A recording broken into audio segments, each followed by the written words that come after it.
তারেক রহমান, আপনি যে গণভবনকে উদ্বোধন করতে গেলেন জাদুঘর হিসাবে, এটা ৩২ ভাঙ্গার থেকে এর কি কোনো পার্থক্য আছে? আপনাকে কি সব জানিয়ে দিতে হবে আমাদের কাছে যে আপনি শেখ হাসিনাকে কত ঘৃণা করেন, আওয়ামী লীগকে কত ঘৃণা করেন? সেটা তো আমরা অতীতেও দেখেছি। আমরা ২০০৪ সালের ২১শে আগস্ট দেখেছি আপনি শেখ হাসিনাকে কত ঘৃণা করেন। সেটা আমাদের দেখা হয়ে গেছে না? তারপরে এখন আপনাকে আবার দেখিয়ে দিতে হবে প্রধানমন্ত্রী হয়েও? তাহলে আপনি মানুষকে এমন পিকচার দেন কেন যে আপনি এখন আর ঘৃণা করেন না, আপনি এখন ভালো হয়ে গেছেন, আপনি এখন হাফ শার্ট পরেন, আপনি সহনশীলতা চান? আপনার যারা সমর্থক আছে তারা এইসব কথা বলে কেন যে আপনি জাতি গঠন করবেন? আপনি বলেছিলেন ক্ষমতায় আসার আগে যে এই দেশ হবে সবার। আপনি ক্ষমতা গ্রহণ করলেন ২০২৪-এর জঙ্গি উত্থানে যারা জড়িত ছিল আপনারা সহ, তাদের মধ্যে একটা অভ্যন্তরীণ নির্বাচনের মাধ্যমে। তারেক রহমান, কোন দেশের অর্ধেক মানুষের সমর্থন নিয়ে গণভবনকে জাদুঘরে রূপান্তর করার মতো কাজ করা যায়? কোন দেশের অর্ধেক মানুষের সমর্থন নিয়ে বাকি অর্ধেক মানুষের সমর্থন না থাকলে ৩২ নম্বর ভেঙে ফেলা যায়? সবাই তো জানে, সারা বাংলাদেশের মানুষ জানে যে ৩২ নাম্বার ভাঙ্গা হয়েছে মূলত আপনার নির্দেশে, এটাই তারা জানে। সামনে ছিল সাইবার সন্ত্রাসীরা, পিনাকি ইলিয়াস, আর আর যোগান দিয়েছে রাষ্ট্রের সন্ত্রাসীরা তখনকার, সজীব ভুঁইয়া, সিটি কর্পোরেশন। কিন্তু সবাই এটাই বিশ্বাস করে, অন্তত বাংলাদেশের শেখ হাসিনার সমর্থকরা, আওয়ামী লীগের সমর্থকরা, মুক্তিযুদ্ধের পক্ষের মূলধারার মানুষরা এটাই বিশ্বাস করে যে তারেক রহমানের সমর্থন নিয়ে কিন্তু ৩২ নম্বর ভাঙ্গা হয়েছে তারেক রহমানের সাহসে। আপনি যে এই সাহসগুলো দেন, এটা কি আপনি বুঝে টুঝে দিচ্ছেন? তো বাংলাদেশে আপনি অ্যানিহিলেশনের রাজনীতি করছেন ২০২৪-এর ২১শে আগস্ট। আপনি কি সেটা হজম করতে পেরেছিলেন? আপনি এটা বলতে পারবেন আওয়ামী লীগ কখনো কোনো জায়গায় আপনার আব্বার কোনো ভাস্কর্য, কোনো অফিস আদালত কোথাও আক্রমণ করেছে? কখনো করেছিল? আপনাকে প্রতিহিংসা করে আওয়ামী লীগ কোনো কাজ করেছে? হ্যাঁ, আপনি বিদেশে ছিলেন, আসতে দেয় নাই তারা, আপনি আসতেনও না, আসতে পারতেনও না তখন। সেখানে কতটা প্রতিহিংসা ছিল, কতটা রাজনৈতিক মোকাবেলা ছিল? আপনি তো প্রতিটা প্রতিহিংসা আপনি কিন্তু যোগ দিচ্ছেন। আপনার একটু রাষ্ট্রনায়ক উচিত হওয়া উচিত ছিল না প্রধানমন্ত্রী হওয়ার পর? যেটা ঠিক আছে, গণভবনকে তোমরা বানিয়েছ, আমার সমর্থন আছে, কিন্তু আমি অন্তত দেখা দেব না সেইখানে। এই কাজটা আপনি করতে পারতেন না আপনার ভবিষ্যতের জন্য? আপনি যদি এই গণভবনকে আপনি গিয়ে ইউনূসের সাথে দাঁড়িয়ে আনন্দ করে সেখানে জাদুঘর বানান, তা আপনি অ্যানিহিলেশন শুরু করেন, ইউনূস যেটা শুরু করেছিল, আপনি সব আওয়ামী লীগকে মেরে ফেলার চেষ্টা করেন। পারবেন? যদি আপনি সব আওয়ামী লীগকে মেরে ফেলতে না পারেন, তখন তারা আপনাকে মেরে ফেলবে, কারণ আপনি তো মারামারির রাজনীতিতেই আছেন এখন পর্যন্ত, আছেন না?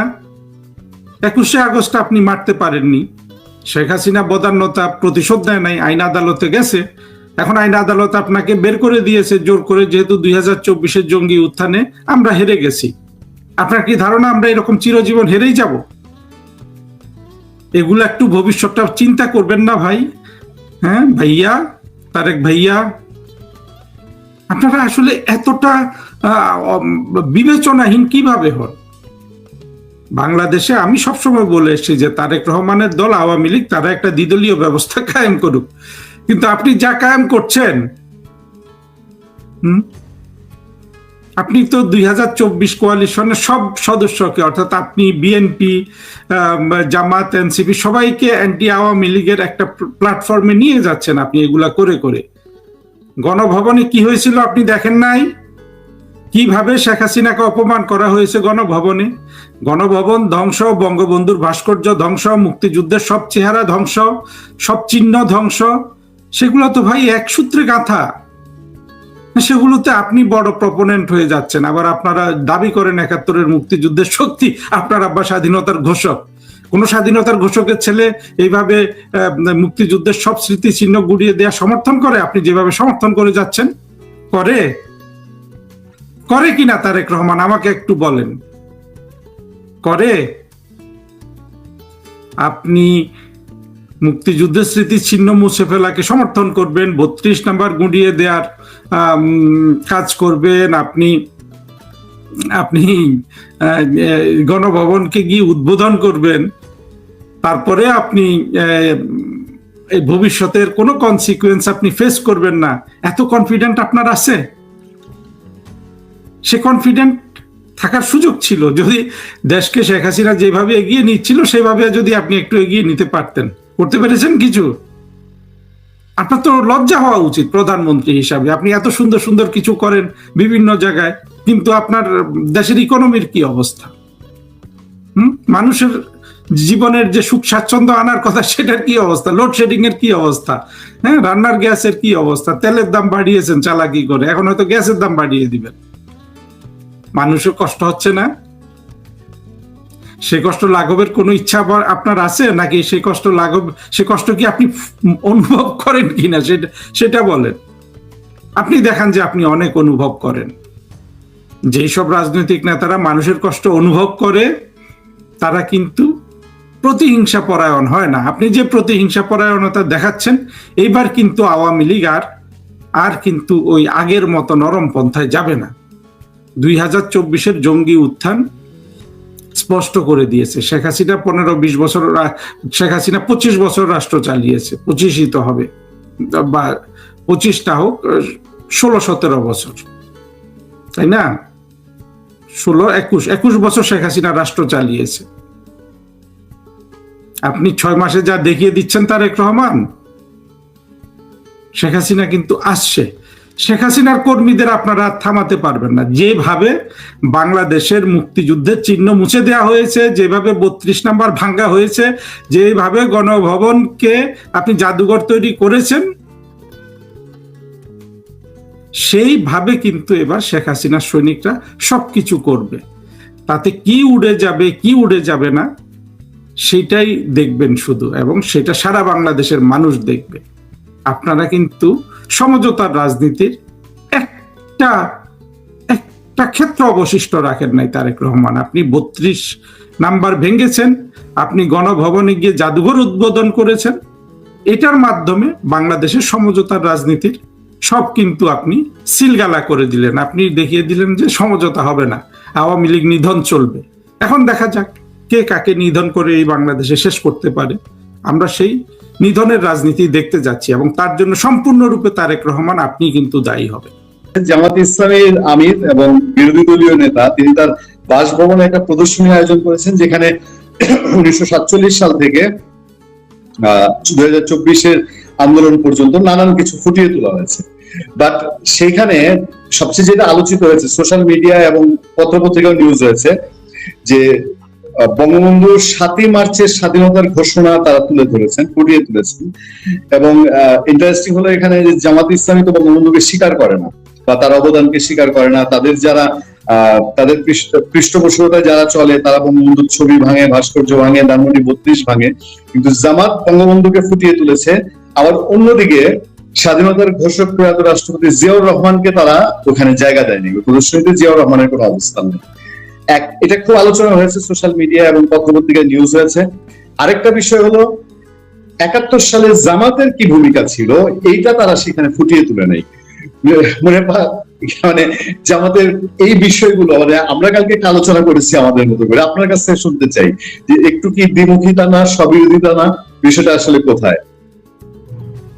ধন্যবাদ আপনাকে, যারা শুনছেন আমার শুভেচ্ছা অভিনন্দন।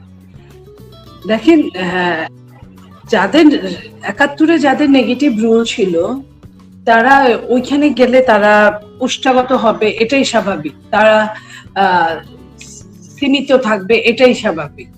তো ওনারা এই এদিক ওদিক করতে গিয়ে সবসময় মনে রাখবেন অপরাধী তার কিছু সাক্ষী রেখে যায়। তো যে কারণে তারা শেখ মুজিবুর রহমান সাহেবকে স্বীকার করুন বা না করুন, 71-কে স্বীকার করুন বা না করুন, এই জিনিসগুলো আসে একদম, তারা তো মানে চরমভাবে চোখ বন্ধ করে থাকতে পারে না।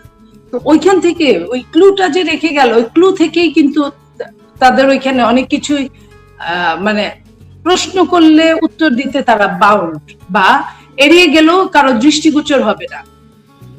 সেই জায়গায় তারা এই ধরনের কাজ করবে স্বাধীনতাকে নিয়ে। স্বাধীনতায় তাদের কোন রুল ছিল নেগেটিভটা তো তারা বলতে পারছে না, এই জন্য তারা তাদের কোনো রুলই বলে নাই। তো এটা যখন আমি আপনি আরেকজন যখন একই কথা বলি আঙ্গুল তুলে, তখন তারা চুপ করে থাকে। এবং তারা তো এটা বলতে পারে না যে আমরা স্বাধীনতার পক্ষে ছিলাম। তারা কেউ কেউ বলে যে আমার বাবা মুক্তিযুদ্ধ করেছে এই প্রজন্মের, বা আমার দাদা করেছে, এইসব বলে। কিন্তু এগুলা যে ভুলভাল ব্যাখ্যা, এটা তো সবাই আমরা জানি। তো সেই জন্য এখানে অবাক হওয়ার কিছু নাই। তারা ওই সময়টাকে তারা মিউচুয়াল করতে পারে না বলে তারা কিন্তু আপনার গণরায়ে, জুলাই সনদ বলে আপনার সংবিধানটাকে ছুঁড়ে ফেলতে চায়, বাতিল করতে চায়। কারণ ওই সংবিধান থাকলে ওই সংবিধান তাদের অস্তিত্বকে জানান দেয়। তো সেই কারণে তারা ওই অস্তিত্বকে বাদ দিয়ে শুধু জুলাইকে উত্থাপিত করে তারা একটা আইন কানুন, দেশ, রাষ্ট্র চালাতে চায়। সেইখানে এটা আপনিও জানেন, আমিও জানি, ৭১ বাদ দিয়ে তো কিছুই হওয়া সম্ভব না। এটা তারাও জানে, তারাও যে জানে না তা না। কিন্তু তারা যেহেতু তাদের ভূমিকা নাই, তাদের ভূমিকা ছিল নেগেটিভ ভূমিকা, গৌণ থাকলেও কোনো সমস্যা হতো না, না থাকলেও কোনো সমস্যা হতো না, কিন্তু নেগেটিভ ভূমিকা তাদের। এই কারণটার জন্যই আজকে এই এত তারা যুদ্ধের ভয় দেখায়, তারা দেশ কলাপসের ভয় দেখায়, তারা গণরায়কে না মেনে নিলে অনেক অনেক কিছু হবে, অনেক দূর পর্যন্ত যেতে হবে, এইসব ভয় দেখায়। তো এটা আমাদেরকে বুঝে নিয়েই আমাদের অত্যন্ত সচেতন থাকতে হবে এই জাতিগোষ্ঠীকে, এবং সচেতন থেকে তাদের প্রতিবাদ করে আমাদের অস্তিত্বটাকে টিকিয়ে রাখতে হবে। ৭১ ছাড়া যেমন দেশ না, ঠিক ৭১-এর পরে আরো যা যা হয়েছে, ৭১-এর আগে আরো যা যা হয়েছে, সবই কিন্তু অন্তর্ভুক্ত থাকবে। সেখানে ৯০ও থাকবে, সেখানে ২৪ও থাকবে, সেখানে জুলাইও থাকবে, সেখানে ডিসেম্বরও থাকবে, সবকিছুই থাকবে। আমরা কোনো কিছু বাদ দিতে চাই না। কিন্তু তারা কিছু কিছু জায়গায় খুব এম্বারাস ফিল করে, খুব তারা মানে লজ্জা ফিল করে বলেই এই কাজগুলো তারা করে। আর বঙ্গবন্ধুকে রাখা কিন্তু সাথে জিয়াউর রহমানকে অস্বীকার করা, এটা আপনার কি মনে হয়? এটা কি কৌশল তাদের? সেটা তারা একদিকে ওইটা করতে গিয়ে এদিকে হয়তো তারা ভুলেই গেছে, অথবা তারা সুকৌশলে আরেকটা আপনার ওই যে তারা যে একটা দাঙ্গা বাঁধাবে, দাঙ্গা বাঁধানোর একটা রাস্তাকে তারা ক্লুটা রেখে গেল, এটাও হতে পারে। তো তাদের কি বলা না বলাতে শহীদ প্রেসিডেন্ট জিয়াউর রহমানের স্বাধীনতার ঘোষণাও যেমন বন্ধ হয়ে যাবে না, এটাও যেমন শেষ করা যাবে না। তার যুদ্ধ, তার অবদান এই রাষ্ট্রের জন্য, তার রাষ্ট্র পরিচালনায় যে অবদান এই রাষ্ট্রের জন্য, এগুলো কোনো কিছুকেই ছোট করে দেখার কোনো অবস্থা নাই। আমি শুধু এটুকু বলবো, যারা শহীদ জিয়াউর রহমানকে ছোট করতে চায় তারা প্রকারান্তরে নিজেকেই ছোট করে, এই জাতিকে ছোট করে, এই দেশটাকে ছোট করে। অবশ্যই তারা এই দেশটাকে এখন পর্যন্ত ধারণ করতে পারে নাই, তারা দখল করতে চায়, ধারণ করতে চায় না। ধারণ করতে চাইলে আমাদের কোনো দুঃখ থাকতো না। যদি তারা সত্যিকার ধারণ করতো, তাহলে তারা তাদের এক্সকিউজের পাশাপাশি এটাই আমি বলতে চাচ্ছি যে যারা শহীদ প্রেসিডেন্ট জিয়াউর রহমানকে ছোট করতে চায়, প্রকারান্তরে তারা জাতিকে ছোট করে, দেশকে ছোট করে এবং নিজেকেই ছোট করে। এটাই আমার। পরশুর আগের দিন, মানে দুদিন আগে জামাতের আমি বলেছেন যে প্রয়োজন হলে আমরা এখন সরকার পতনের আন্দোলনে নামবো, আপনারা দেশ চালাইতে না পারলে চলে যান, আমরা জুলাই সনদের অধীনে এই দেশ পরিচালনা করবো। ৬ মাস হয়নি এখন সরকারের, কয়েকদিন বাকি আছে। এই সময়েই সরকার পতনের আন্দোলন বিরোধী দলের, আবার তো আমরা শুনি যে একটা সমঝোতার সংসদও চলে। বিষয়টা আসলে কি, মানে এর মধ্যে থেকে কি আরো কিছু? তাদের কার্যকলাপ, আপনি প্রথম থেকে তাদের এই জামাতে ইসলামীর কার্যকলাপ, তারা যা বলে তা করে না, আর যা করে তা বলে না, এবং তারা সব সময়ের জন্য ডাবল স্ট্যান্ডার্ড মেনটেন করে। মানুষ হয়তো কিছু সময়ের জন্য মেঠো বক্তৃতা এক ধরনের মেনটেন করে, তারা সবকিছুতে, তারা সামনাসামনি দেখা হলে মনে হয় তাদের মতো ভালো আর কেউ নাই, তাদের মতো ভালো চাওয়ার মতো মানুষ আর কেউ নাই। তারা সংসদে একরকম কথা বলে, আমরা সব সময় আপনাদের পাশে আছি, থাকবো, যাতে এই সংসদ ভালোভাবে চলে আমরা দেখবো। আবার ঠিক ওই মুহূর্তে বাইরে যারা থাকে তারা বলে এই করবে সেই করবে, তারা সরকার চালাতে দিবে না, দেশ চালাতে দিবে না। এই কথাগুলোতে আসলে মানে এত দিনের নষ্ট হয়ে যাওয়া গণতন্ত্রটা যখন একটা লাইনে আসছিল, একটা পথে আসছিল, তখন যদি এই ধরনের কথা বলে, তারা এই দেশের কতটুকু গণতন্ত্র চায়, তারা এই দেশটা ভালো থাকুক কতটুকু চায়, এটা নিয়ে আমাদের সন্দেহ আছে, এবং আমরা মনে করি সাধারণ জনগণেরও সন্দেহ আছে। এই প্রসঙ্গে সবশেষ ইস্যু যেটা আমার, সেটা হলো যে প্রধানমন্ত্রী তারেক রহমান তিনি হেফাজতে ইসলামের আমিরের সঙ্গে দেখা করতে হাটাজারি যাচ্ছেন, আজকে অলরেডি থাকার কথা সেখানে। সোশ্যাল মিডিয়া এবং কোথাও কোথাও এই আলাপও আছে যে জামাত ইসলামীকে মোকাবেলার জন্য সরকার হেফাজতকে কাছে টানতে চায়। আসলে কি ব্যাপারটা এরকম? দেখেন, জামাত ইসলামীকে মোকাবেলার জন্য হেফাজতকে কাছে টানতে চায়, এটা মনে হয় ঠিক না। তারেক রহমান সাহেব বলেছিলেন, আপনার মনে আছে, যে ইলেকশনের পরেই যারা আমাকে ভোট দিয়েছেন, যারা আমাকে ভোট দেন নাই, এবং যারা ভোট দিতেও যান নাই, আমি সবার প্রধানমন্ত্রী, আমি সবার জন্য কাজ করব। তো সেইখানে হেফাজতে ইসলাম একটা বড় সংগঠন, রাজনৈতিক সংগঠন না হলেও একটা ইসলামিক, সত্যিকার অর্থে ইসলামিক সংগঠন হিসেবে অনেক বড়। তাদের সারা বাংলাদেশ ব্যাপী বিভিন্ন ভাবে কওমি মাদ্রাসাগুলো আছে, হ্যাঁ, যেখানে মানে মেইনলি শিক্ষায় শিক্ষিত করে, চেষ্টা করে গরিবের বাচ্চাদেরকে। তো তারা তো আসলে মানে জামাত ইসলামের মতো না। জামাত ইসলাম যেমন ইসলাম নাম দিয়ে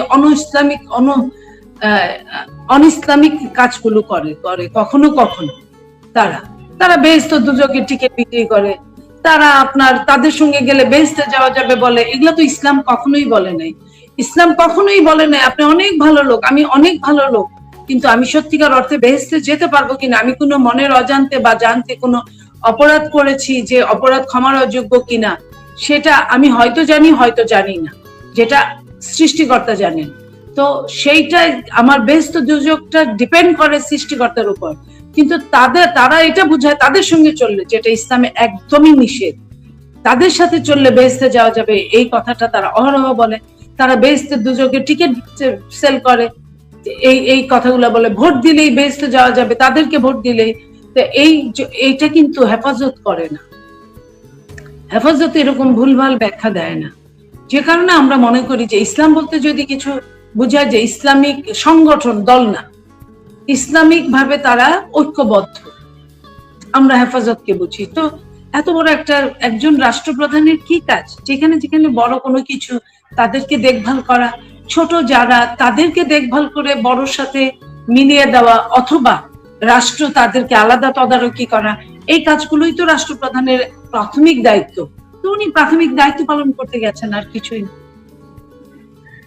ভিন্ন প্রসঙ্গে যাই, সেটা হলো আমি গতকাল থেকে দেখছি বাংলাদেশের নিউজ পেপার, আমি যদি নাম ধরে বলি, প্রথম আলো, আজকে দেখলাম যুগান্তর, গতকালকে বাংলা ট্রিবিউন, তারপরে মানব জমিন, সবাই নিউজ করছে যে শেখ হাসিনা 5ই আগস্টের যে বক্তব্য দিল্লি থেকে যে প্রেস কনফারেন্স, সেটার সূত্র ধরে নিউজ হচ্ছে যে বাংলাদেশ ভারত কি শেখ হাসিনা কেন্দ্রিক নতুন কোন টানাপোড়েনে পড়লো কিনা, ঢাকা দিল্লির মধ্যে নতুন কোন টানাপোড়েন তৈরি হলো কিনা।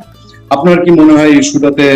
ইউনূস আমলে আপনি জানেন যে দিল্লির সাথে আমাদের সম্পর্ক খুব খারাপ ছিল, এখন নির্বাচিত সরকারের সময়ে সেও কি কোন টানাপোড়েনের ইঙ্গিত, যেটা পত্রপত্রিকা, মেইনস্ট্রিম পত্রপত্রিকা বিশ্লেষণ করছে? আমার কাছে এটার সঙ্গে টানাপোড়েনের কোনো সম্পর্ক মনে হয় না। এই কারণে যে রাজনীতি একটা অন্যরকম জিনিস এবং কূটনীতি একটা অন্যরকম জিনিস, যদিও রিলেটেড রাজনীতি এবং কূটনীতি। আমি এটাকে সৈনিক চালটাকে আমি কখনোই মন্ত্রী বা রাজার চাল মনে করি না, যে এতে রাজা উপকাত হয়ে যাবে। গুটি আপনার যতগুলো থাকা সবগুলোই ঠিক আছে, কোনোটাই খোয়া যায় নাই। সো সৈনিকের মতো চালাচালি হবে, এটাই স্বাভাবিক।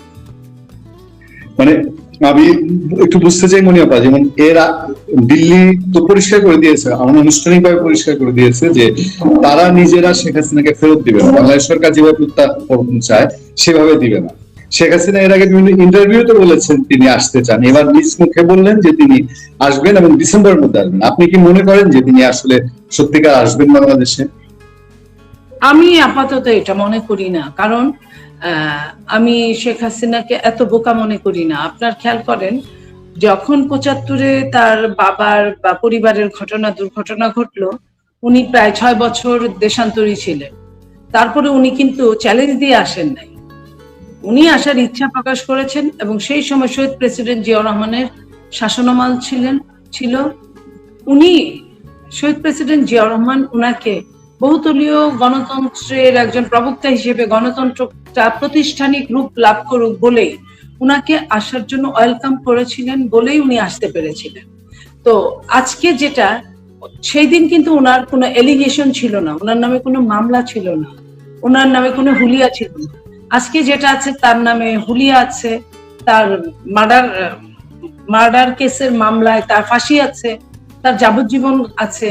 তো এই এতগুলো আপনার শাস্তিকে মাথায় নিয়ে কোনো আলোচনা ছাড়া একজন রাষ্ট্রপ্রধান হুট করে দেশে ঢুকে পড়বে, এটা আমি এত কাঁচা বিশ্বাস করতে চাই। আপনার সংলাপ ভীষণ কাঁচা। আপনাদের মধ্যে কি কোনো আলোচনা হওয়ার কোনো সম্ভাবনা আছে, যেহেতু দুইটাই বড় শক্তি, আওয়ামী লীগ এবং বিএনপি, আপনি কি কোনো সম্ভাবনা দেখেন ভবিষ্যতে যে দুই পক্ষের মধ্যে, শক্তিশালী দুই পক্ষের মধ্যে কোনো আলোচনা হতে পারে? ভবিষ্যতের কথাই বলবে। ভবিষ্যতের, এখন যেহেতু রাজনীতিটা নিষেধাজ্ঞা দেওয়া আছে, এটা আইনের অধীনে আছে, আইন কি বলে আগে দেখি, তারপরে তাদের সাথে কথা বলতে গেলে তো অবশ্যই আপনার ওই নিষেধাজ্ঞাটা তুলে নিতে হবে, নইলে একটা সরকার কখনোই পারে না ইল্লিগ্যাল কোনো কিছুকে জানান দিয়ে কথা বলতে। জি, আমার সবশেষ প্রসঙ্গ সেটা হলো, আপনারা একটা সমালোচনার মুখে আছেন, যদি নিরপেক্ষভাবে বলি, সমালোচনা হলো আওয়ামী লীগ সরকারের সময় আওয়ামী লীগ আদালতের কাঁধে বন্দুক রেখে জনাব তারেক রহমানের বক্তব্য মিডিয়ায় প্রচার করতে দিত না। তখন আপনারাও সোচ্চার ছিলেন, অনেকেই আমরা যারা সমালোচনা করতাম সোশ্যাল মিডিয়ার কথা, মেইন স্ট্রিম মিডিয়া আমরা পারিনি, আমাদের হাত পা বাধা ছিল, মেইন স্ট্রিম মিডিয়া আমরা কোনোভাবেই তারেক রহমানের বক্তব্য প্রচার করতে পারিনি। এখন এসে একই দোষে যদি আপনাদেরকে দোষী করি যে আপনারাও আদালতের ঘাড়ে বন্দুক রেখে শেখ হাসিনা বক্তব্য প্রচার করতে দিচ্ছেন না, তাহলে পার্থক্যটা কোথায় রয়েছে? আমাদের সময় বিএনপি কিন্তু আপনার নিষিদ্ধ কোনো দল ছিল না, স্থগিত কোনো দল ছিল না, তো এটার সাথে ওটা কিন্তু যায় না। আমাদের নেতাকে জবরদস্তি করে বিদেশ পাঠানো হয়েছিল, সেইখানে আমাদের নেতা সেইখানে ভার্চুয়ালি কথা বলতে চেয়েছেন এবং বলেছেন। দুই একটা টেলিভিশন যখন তাকে দেখিয়েছিলেন, সেই টিভি গুলো বন্ধ করে দেওয়া হয়েছিল, এবং সেই আপনার প্রেস মিডিয়া, ইলেকট্রনিক মিডিয়াকে এত ভয়ভীতি দেখানো হয়েছিল যে তারা দেখাতেন না আমাদের নেতার বক্তব্যকে বা কোনো অনুষ্ঠানকে। বাট এখন তো ওনাদের এম্বার্গো আছে, এটা বিচার বিভাগ কর্তৃক, আইন বিভাগ কর্তৃক এম্বার্গো আছে। এই এম্বার্গোর মধ্যে তো আপনার এটা পড়ে না যে এম্বার্গোর যিনি মেইন চালিকা শক্তি উনি ভাষণ দিবেন আর এটা আপনার টেলিভিশন পত্রিকায় দেখানো যাবে। আপনি নিজেও বুঝছেন এখানে কোনো গণতন্ত্রের মিনিমাম ব্যত্যয় ঘটে নাই, কিন্তু সেই দিন কিন্তু গণতন্ত্রকে ধ্বংস করে উনি কিন্তু সবকিছু বন্ধ করে দিয়েছেন। আপনারা আওয়ামী লীগের ভোট নিয়েছেন, আগে বলেছেন নির্বাহী আদেশে কোন রাজনৈতিক দলকে নিষেধাজ্ঞা দেওয়ার আপনারা পক্ষে না, কিন্তু এখন আবার সেটার পক্ষে আপনি যেটাকে যদি সাফাই বলা হয় তাহলে সেটা বলছেন। আমরা একটা কথা বলি আপনাকে, আমরা এখানে কোনো হস্তক্ষেপ করি নাই, বিচার বিভাগের মতো করেই কাজ করছে, এবং এই নিষেধাজ্ঞা দিয়েছে ইন্টারিম সরকার। বলতে পারেন যে ক্ষমতার অপব্যবহার করে মাননীয় প্রধানমন্ত্রী এটা বাতিল করতে পারত, সেটা হতো ক্ষমতার অপব্যবহার। উনি তো ক্ষমতার অপব্যবহার করবেন না, যে কারণে উনি বাতিল করেন নাই। সেটা আমরা আপনার বিচার বিভাগ দিয়েই দেখে না, আমরা কিছুদিন ধৈর্য ধরি, এতে রাষ্ট্র তো একটু ঠান্ডা থাকবে। আমরা আসলে কিছুদিন গণতন্ত্রকে এক মিনিমাম পুক্ত করার জন্য অন্তত পক্ষে আতুর ঘর থেকে তো বের হতে হবে।